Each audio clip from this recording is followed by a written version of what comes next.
There's a boat sailing the waters to the remote island of Iceland in 1938. There are smiling faces and tourists doing what they've always done and will continue to do, exploring the vastness of this country. And then there's shots of children smiling, playing, living. It's honestly beautiful footage. But when you pause this clip and think about who's the person holding this camera, the person zoomed into all of these kids' smiling faces, these people alive and well. The person holding this camera is Hitler's girlfriend. Her name was Eva Braun. She was the longtime confidant, girlfriend, and eventual wife of Adolf Hitler. La Segunda Guerra Mundial, como su nombre lo indica, involucró a una enorme cantidad de países por todo el mundo. Abarcó casi la totalidad de Europa, pasando por el norte de África y viajó hasta las densas junglas del Pacífico, extendiéndose hasta América del Norte.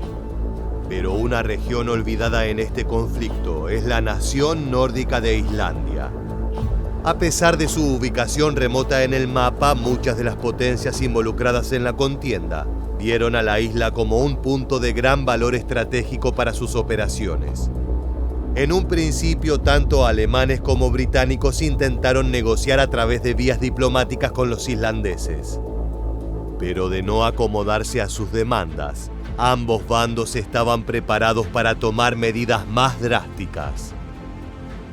Hoy en este nuevo episodio de Historia Militar, te contaremos todo sobre Islandia, el escenario olvidado de la Segunda Guerra Mundial.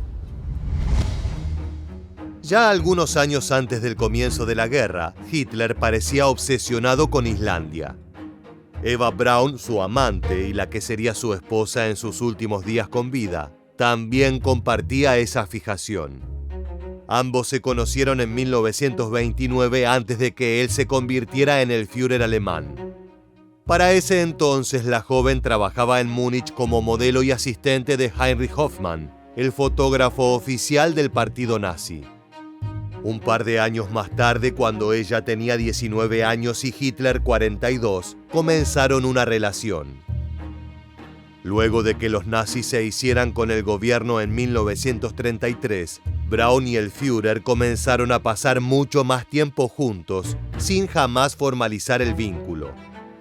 Gran parte de las fotografías y videos que existen hoy en día de Adolf Hitler son filmaciones de su amante, y la mayoría de ellas lo muestran en un ámbito cotidiano.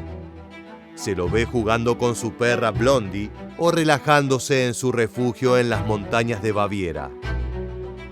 A su vez, también existen registros de las vacaciones que tomaron juntos. En julio de 1939, apenas 2 meses antes de que las fuerzas nazis invadan Polonia y den comienzo a la Segunda Guerra Mundial, la pareja viajó a Islandia. And then there's shots of children smiling, playing, living. It's honestly beautiful footage. But when you pause this clip and think about who is the person holding this camera, the person zoomed into all of these kids' smiling faces, these people alive and well. The person holding this camera is Hitler's girlfriend. Her name was Eva Braun. She was the longtime confidant, girlfriend, and eventual wife of Adolf Hitler. Por los videos existentes se sabe que visitaron los géiseres, glaciares y muchos de los volcanes aún activos, además de ciudades importantes tales como Reykjavik, la capital del país. Pero los hermosos paisajes no eran la única razón por la que habían planeado el viaje a esta fría isla. Gran parte de la cúpula nazi admiraba un aspecto específico del país: su gente. Todos los miembros del partido creían que la raza aria era indudablemente superior al resto de los pueblos del mundo, especialmente en contraste a los judíos, eslavos, romaníes y otros grupos establecidos en Europa. Muchos de ellos veían a los ciudadanos de Islandia como las personas que más se acercaban a su idea de perfección humana, siendo la mayoría de tez clara, pelo rubio y ojos azules. Por estas razones, Hitler creía que su ideología racista resonaría con los locales de este país. Por ello, le encargó a un diplomático llamado Werner Gerlach que intente por todos los medios posibles convertir a los civiles de la isla al nazismo. Pero el interés germano por la nación no era puramente motivado por cuestiones raciales. También tenía un fin mucho más práctico. Casi todas las rutas marítimas que utilizaban los buques ingleses para llevar equipamiento al hemisferio norte pasaban por Islandia, tanto si se dirigían a Noruega como a los Estados Unidos.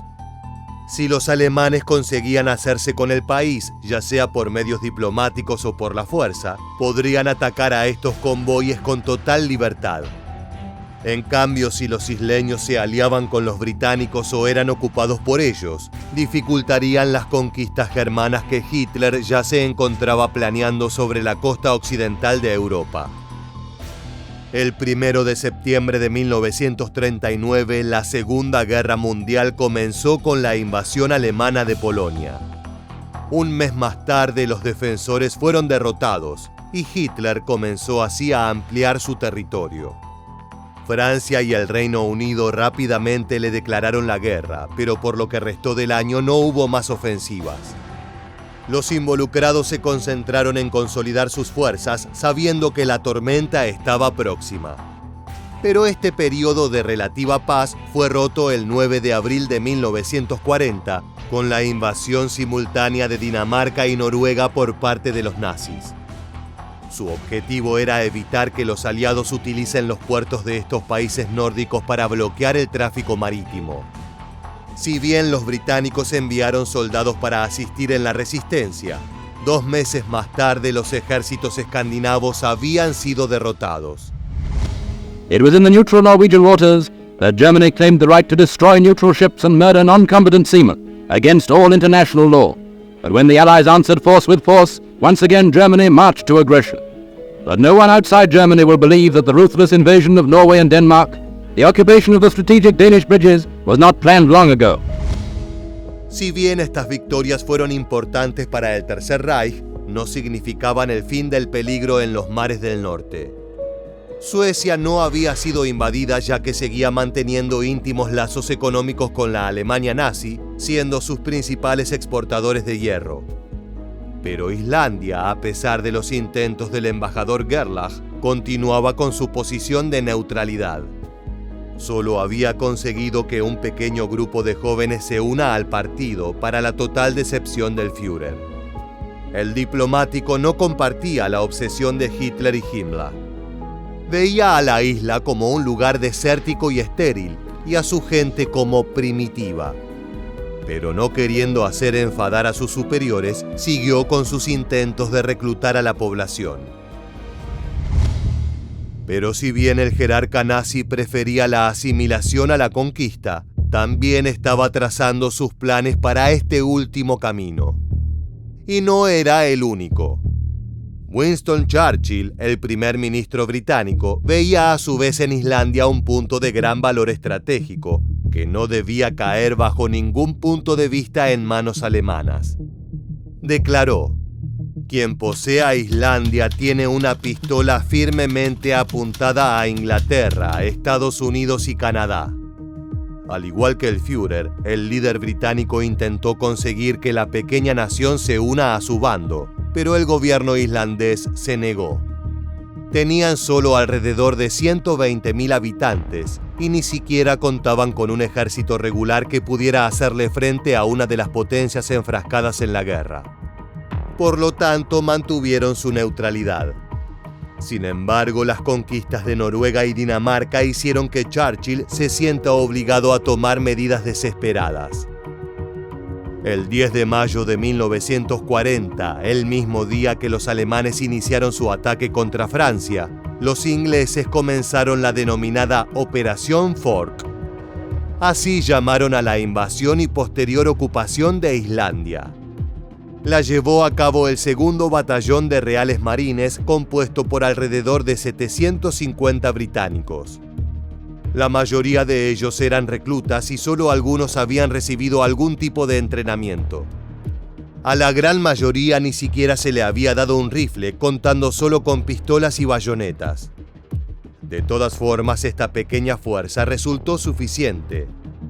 Cuando los soldados bajaron de los barcos en Reykjavik, fueron confrontados por la policía local. Aunque ellos no ofrecieron resistencia armada, protestaron que estaban violando la neutralidad y la independencia de su país. Pero superados ampliamente en número y en armamento, nada pudieron hacer contra los extranjeros. Iceland has grown from a land which was only interesting where the weather was peculiar to a military base of first-class importance. When Denmark fell to the Nazi invader, Britain forestalled any possibility of a German attempt to move against her sister nation, Iceland. British troops were dispatched immediately to take over the job of fortifying this land in the north, and they were surprised to find that it wasn't all ice and snow. This, in a sense, was an invasion, but it was the most friendly invasion in history, because the authorities in Iceland recognized that only by allowing Britain to undertake her defense could they be sure that Germany would be kept out. Lo primero que hicieron fue arrestar a los ciudadanos de origen alemán, entre ellos Werner Gerlach. El embajador intentó quemar todos sus documentos antes de la llegada de los ingleses, pero algunos sobrevivieron, incluido su diario personal. Supuestamente en su hogar se hallaba un altar a Hitler. Además, los británicos desmantelaron las redes de comunicación y ocuparon los pueblos cercanos para negarle a los alemanes cualquier lugar en donde pudieran desembarcar. Habían aislado al país completamente. Churchill prometió al gobierno local compensaciones, como por ejemplo tratos comerciales favorables. Además, les garantizó que no se entrometerían en la política de la isla y que la guarnición se retiraría completamente luego de finalizada la guerra. Por ese entonces nadie sospechaba que se extendería por 5 años más. A pesar de estas promesas, los ciudadanos tuvieron un trato frío con los británicos. Muchos temían que su presencia provoque la ofensiva de los germanos, pudiendo ser víctimas de bombardeos aéreos o ataques de artillería naval. Otros sentían que los soldados ingleses eran una amenaza para la población femenina local, aunque no se conocen registros de incidentes por parte de los extranjeros. La Operación Fork tomó por sorpresa a Adolf Hitler, quien imaginaba que los británicos respetarían la neutralidad islandesa. Ahora sus enemigos contaban con una base con la que poner en peligro sus conquistas en el norte europeo. Los submarinos alemanes que estaban causando estragos en los convoyes aliados debían andar con más cuidado, ya que la presencia naval de sus rivales había aumentado considerablemente. Por estas razones se juntó con sus máximos generales para discutir la posibilidad de una invasión alemana a Islandia. Esta fue denominada Operación Ícaro. Pero tanto Hermann Göring, líder de la Fuerza Aérea, como Erich Raeder, comandante de la Marina, tenían visiones pesimistas de poder llevarla a cabo. Argumentaban que si bien la isla podía ser invadida y conquistada, mantener las líneas de suministro desde Europa continental sería muy difícil debido a la fuerte presencia de los buques ingleses. Además, necesitarían utilizar aeródromos locales para sus aviones, pero no había ni uno en suelo islandés y tampoco contaban con los materiales para construirlos. En realidad, debido a que no tenían ejército regular, mucha de la infraestructura necesaria para mantener una fuerza activa no estaba presente. Hitler, muy a su pesar, canceló la operación. Pero esta isla no era el único objetivo en la mirada del líder nazi y pronto sus ojos se posaron en otros territorios. Francia había caído en manos alemanas poco después de la llegada británica a Islandia. La guerra continuó librándose tanto en el sur de Europa como en otros continentes tales como África y Asia. Para mediados de 1941, el único de los aliados aún en pie era el Reino Unido. El resto había sido derrotado. Aunque diversos grupos de partisanos, como se les llamaba a los civiles convertidos en guerrilleros, seguían combatiendo tras las líneas enemigas, la situación para Churchill era crítica. Necesitaba a todos los soldados posibles para cambiar el curso del conflicto. La guarnición inglesa en Islandia había aumentado a aproximadamente 25.000 hombres en los meses siguientes a la invasión, aunque los nazis nunca dieron señales de querer atacar la isla. Por lo tanto, el primer ministro decidió que estos combatientes serían más útiles en otro frente. Pero había un problema. No podía dejar el país sin ninguna fuerza armada, ya que eso sería una invitación abierta para que Hitler desembarcara allí. Llegaron a una solución poco ortodoxa pero eficaz. Le pidieron a los Estados Unidos que ocupen la isla en su lugar. En este momento, los norteamericanos aún no habían entrado en la guerra, si bien nunca ocultaron su simpatía por el bando aliado. Al estar fuera del conflicto, en un principio se negaron al pedido británico. Pero luego de negociaciones con el gobierno islandés, los tres países se pusieron de acuerdo. El trato oficial sería que la fuerza neutral estadounidense se trasladaría a la nación nórdica para asistirlos con las tareas no bélicas, aunque todos estaban al tanto de que esto era una excusa. El 7 de julio de 1941, con aproximadamente 20.000 hombres, los estadounidenses arribaron a territorio islandés. De esta manera, los británicos pudieron liberar a decenas de miles de combatientes, y los islandeses no tenían el miedo de represalias por parte de los nazis. Sin embargo, al igual que sucedió con los ingleses, no todos los locales se mostraron agradecidos con los nuevos habitantes. While in Iceland, the Americans start building roads and bunkers and ports and bases. The United States Army is laying better road beds and is widening and strengthening the bridges to permit the passage of heavier trucks and tanks. This is stuff that is still there today. A lot of Icelanders see this as a blessing, since it helped upgrade their infrastructure, helped give them like big, beautiful roads around the country. But rightfully so, many feel like they were used as a pawn by these superpowers that violated their sovereignty in the name of geostrategy, which is absolutely what happened. Hubo muchos casos de mujeres islandesas que se relacionaron con los soldados estadounidenses estacionados allí. Existen registros de 255 bebés nacidos de estas uniones. Muchos locales vieron esto de mala forma y acusaron a sus compatriotas de prostitutas e incluso de traidoras. Se llegó al extremo de encarcelar a un gran número de ellas, aunque posteriormente se liberaron cuando se comprobó que la mayoría de los vínculos había sido consensual. Con el ataque a la base norteamericana de Pearl Harbor por parte de los japoneses el 7 de diciembre de 1941, Estados Unidos finalmente se sumó a la guerra en el bando de los aliados. Sus unidades fueron desperdigadas por el mundo, tanto en el Pacífico como en el norte de África. Pero también se enviaron varios regimientos a Islandia. La presencia de soldados del tío Sam llegó a 50.000 efectivos, siendo casi un tercio de la población total del país. La suma de los norteamericanos les dio a los aliados una bocanada de aire fresco, y para fines de 1942, los alemanes habían perdido la ventaja.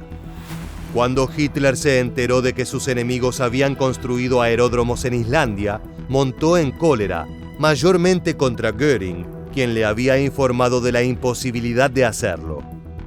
Rápidamente volvió a poner en marcha un plan para invadir la isla, pero nunca se llevó a cabo ya que el Reich tenía asuntos mucho más urgentes que atender. Por su parte, todo el tumulto en el pequeño país hizo que comenzaran a correr aires de independencia. El gobierno islandés era oficialmente un territorio autónomo bajo la soberanía del Reino de Dinamarca, pero el 23 de mayo de 1944 se aprobó un referéndum que lo convirtió en una república. Para este momento, Alemania había perdido gran parte del territorio previamente conquistado.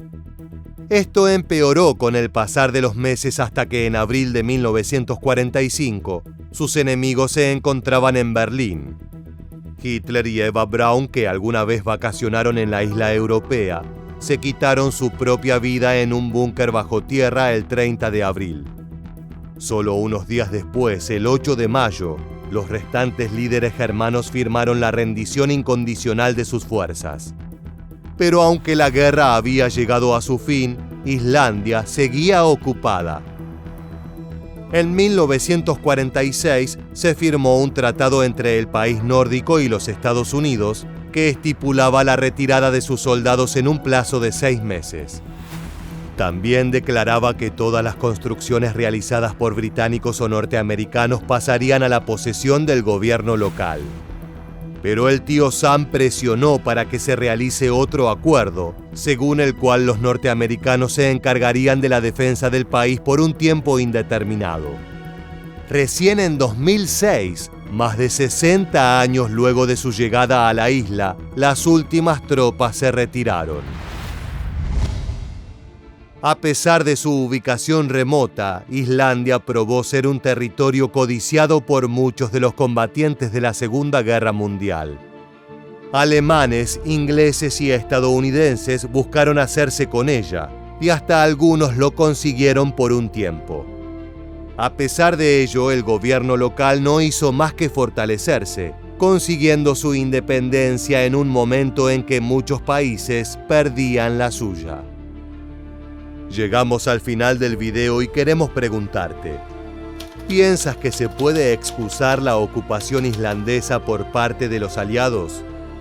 Déjanos tu respuesta en la casilla de comentarios aquí debajo y no olvides suscribirte a nuestro canal para conocer muchos más sucesos militares que dejaron su huella en la historia.